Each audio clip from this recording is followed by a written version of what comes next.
Wala nang intro, ganun din yun. Samahan nyo nga pala ako dito sa likod bahay para tignan yung orarong tinanim ko dati kung tumubo na. Halos lahat naman tumubo, maliban lang sa isang yan. Ewan ko kung bakit hindi siya tumubo. Habang tinitignan ko yung mga tinanim kong oraro, nakita ko meron gabi o laing kung tawagin kapag niluluto o pag ginatan. Binunot ko agad yung puno ng gabi para igatan o kaya gawing laing. Marami-rami na rin nakuha ko, sakto na rin ito patanghalian. Habang iniipon ko yung gabing nakuha ko, naisip ko itanim ko yung bandang puno ng gabi.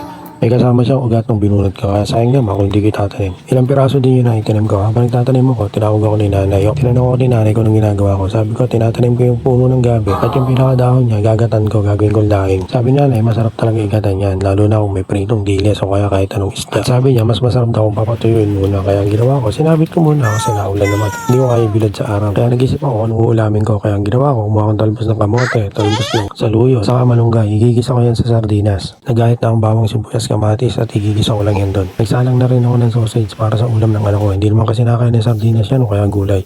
Alam mo naman mga kabataan. Ginisa ko na yung bawang sibuyas, kamatis, tapos nilagay ko na agad yung sardinas. Konting mekos-mekos lang yan. Naglagay na rin ako konting toyo, pampakulay lang. Naglagay na rin ako ng konting tubig kasi paminta, pampalasa. Habang inaantay kong kumulo, hinalo ko muna yung sausage sa piniprito sa kabila. Pagkatapos ng isang minutong pakulo sa sardinas, sinunod ko yung talbos ng kamote. Tapos talbos ng saluya at huling-huli yung malunggay. Habang inaantay ko maluto ang mga gulay na nilagay ko, hinango ko na yung sausage na piniprito ko. Nagprito na rin ako ng tuyo pagkahango ko ng sausage. Pagkatapos yan, tinawag ko sila nanay para kumain. Okay naman, nasarapan naman sila. Sigurado si nanay ko tuwa, pero si tatay malamang hindi. Pagkatapos namin kumain, nagugas na ako ng pinggan. Tapos na, nag-decide na akong bumiyahe ng tricycle. Baka sakaling bukas, kapag kumita na maganda, bukas makakabili ng karne. Yun naman iuulam namin. Masarap bumiyahe ng tricycle kapag maulan. Malamang maraming pasahero kasi nga, halos lahat magkukumute tayo na magmundar. Yun lang, maraming salamat sa inyo. Nasayang ko na naman ilang minuto sa buhay mo.